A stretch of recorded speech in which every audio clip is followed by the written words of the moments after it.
শাৰদীয় বতৰ আমি এতিয়া উপস্থিত আছোঁ হাপুৰত। এই হাপুৰ ৰাজঘাটৰ যি দুৰ্গোৎসৱ অহা 3 অক্টোবৰৰ পৰাই 13 অক্টোবৰলৈকে ইয়াত পূজা অৰ্চনা কৰা হ'ব।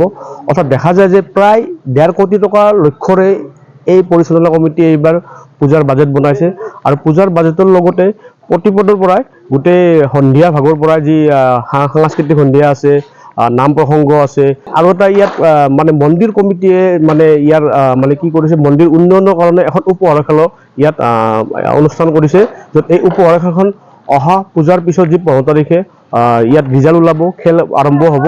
আচলতে ক'ব পাৰি যে এই পূজাখনৰ কিছুমান মানে ইতিহাস প্ৰসিদ্ধ কথা আছে। আমি কিয় ক'ব বিচাৰোঁ ইতিহাস প্ৰসিদ্ধ?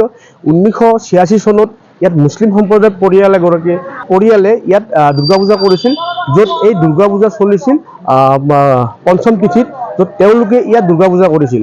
আচলতে এইটো এটা গুৰুত্বপূৰ্ণ বিষয় যে 1986 চনত যি মুছলিম সম্প্ৰদায়ৰ পৰিয়ালে ইয়াত দুৰ্গা পূজা কৰিছিল, এইখনে হৈছে হাপুৰ ৰাজঘাটৰ দুৰ্গোৎসৱ। আৰু আমি এই বিষয়ে মানে সঠিক তথ্যভাৱে লাভ কৰিম যি পৰিচালনা কমিটিৰ বিষয়ববীয়াসকল আছে, তেওঁলোকৰ লগত আমি বিশেষ কৰি সকলো কথা আমি এই সন্দৰ্ভত জানিব বিচাৰিম যে তেওঁলোকে কেনেধৰণে এই পূজাৰ সন্দৰ্ভত কি আৰম্ভ কৰিছে, যি 3 তাৰিখৰ পৰা যি অক্টোবৰৰ পৰা যি আৰম্ভ হ'ব যি দুৰ্গোৎসৱ, এই দুৰ্গোৎসৱৰ কি কৰিছে। যে থিয়েটাৰৰ কথা কৈছে যে থিয়েটাৰ ইয়াত এইবাৰ 8খন থিয়েটাৰ আছে।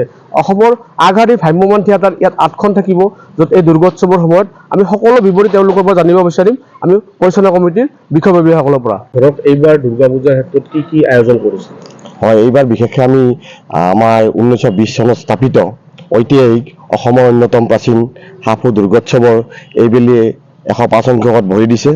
আমি এইবাৰ আমাৰ আন্তঃগাঁথনিৰ যথেষ্ট অভাৱ আছে, তাৰ প্ৰতি লক্ষ্য ৰাখি আমাৰ শুভাকাংক্ষীৰ পৰা আমি শুভেচ্ছা বৰঙণি হিচাপে আমাৰ উপহাৰ কুপনৰ খেলৰ আয়োজন কৰিছোঁ। আমাৰ ভ্ৰাম্যমাণ থিয়েটাৰ আছে। আমাৰ ইয়াতে নৱমীৰ পৰা আমাৰ 9 অক্টোবৰৰ পৰা 9, 10, 11লৈকে ৰাজতিলক, তাৰপিছত আপোনাৰ 12, 13, 14 আমাৰ হেঙুল থিয়েটাৰ, এনেদৰে প্ৰায় 8খন এই পূজাখনক কেন্দ্ৰ কৰি প্ৰায় 7-8খন ভ্ৰাম্যমাণৰ ইয়াত সমাৱেশ ঘটিব। আৰু বাণিজ্য মেলা আছে, বৃহৎ বাণিজ্য মেলা ইয়ালৈ আগমন ঘটিব। গতিকে ইতিমধ্যে আমাৰ লগত চুক্তিবদ্ধ হৈছে, গতিকে ৰাইজৰ সহযোগিতা আমি কামনা কৰিছোঁ। আৰু এইবাৰ লক্ষ লক্ষ ভক্তৰ সমাৱেশ ঘটিব। আমি ইতিমধ্যে আমাৰ বৈদ্যুতিক তৰণসমূহ আমি প্ৰস্তুতি কাম আগবাঢ়িছোঁ। আমাৰ ৰভা মঞ্চ ইতিমধ্যে কৰিছোঁ।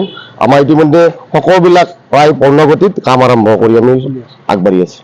আৰু ইয়াত মানে ভক্তগণসকলৰ পাৰ্কিং বা চিকিউৰিটি কেনেকুৱা ব্যৱস্থা লৈছে? আমি যোৱাবাৰ আমাৰ শতবাৰ্ষিকী আছিল, আমি শতবাৰ্ষিকীতকৈ এইবাৰ আৰু বেছিকভাৱে ভাবিছোঁ। আমি যান বাহন নিয়ন্ত্ৰণ আমাৰ কমিটি আছে, আমি সঠিকভাৱে আমাৰ উপপথসমূহ আছে, আমাৰ মুখ্য পথৰ পৰা উপপথসমূহৰ কাষে কাষে আমি এটা কাষত আমি যোৱাবাৰো ৰখাৰ ব্যৱস্থা কৰিছিলোঁ দূৰণীয়া ভক্তৰ বাবে। আমি এইবাৰো এইটো ব্যৱস্থা আমি অটুট ৰাখিম। ইতিমধ্যে গম পালে যে আপোনালোকে যি পৰিচালনা কমিটিৰ তৰফৰ পৰা যি তেওঁলোকে সকলো কথা বিৱৰি ক'লে, যি 3 তাৰিখৰ পৰা যি আৰম্ভ হ'ব যি দুৰ্গা পূজা 13 তাৰিখলৈকে চলিব, তেওঁলোকে গোটেইবিলাক আগশাৰীত ভ্ৰাম্যমাণ থিয়েটাৰ যিবিলাক আছে কোন তাৰিখৰ পৰা আৰম্ভ হ'ব গোটেইখিনি সমস্তভাৱে আপোনাক বিৱৰি ক'লে। আৰু ইয়াত যান বাহনৰ ক্ষেত্ৰতো তেওঁলোকে খুব ধুনীয়াকৈ কৈছে যে যান বাহনৰ পৰিচালনা কৰাৰ বাবে যি পৰিচালনা কমিটিয়ে যি কমিটি বনাই দিছে, তেওঁলোকে যাতে ভক্তগণে যাতে কোনো ধৰণৰ অসুবিধা নহয়, যান বাহন আনি ইয়াত ৰখাই পেলাই পূজা কৰিব পাৰিব। আৰু এই 100 বছৰ গৰকা এইখন পূজা মানে প্ৰায় 105 বছৰত ভৰি দিলে। আৰু এই 105 বছৰত ভৰি দিয়া ইতিহাস প্ৰসিদ্ধ এইখন পূজা হত যেন মানুহৰ লালি নিচিঙা সোঁত বৈ আপোনালোকে সকলোৱে জানে, হেজাৰ হেজাৰ য'ত লক্ষাধিক ভক্ত ইয়াত আহি পূজা অৰ্চনা কৰে। ঘৰত আনন্দ আৰু সম্পৰ্কৰ চমক বজাই ৰাখিবলৈ জৰুৰী হৈছে সকলো আনন্দময় মুহূৰ্তত মৰমৰ উপহাৰ দিয়াটো। সেইবাবে মধুশ্ৰী জুৱেলাৰ্ছে আনিছে সকলো ৰঙীন ক্ষণৰ বাবে বিশেষ গহনা।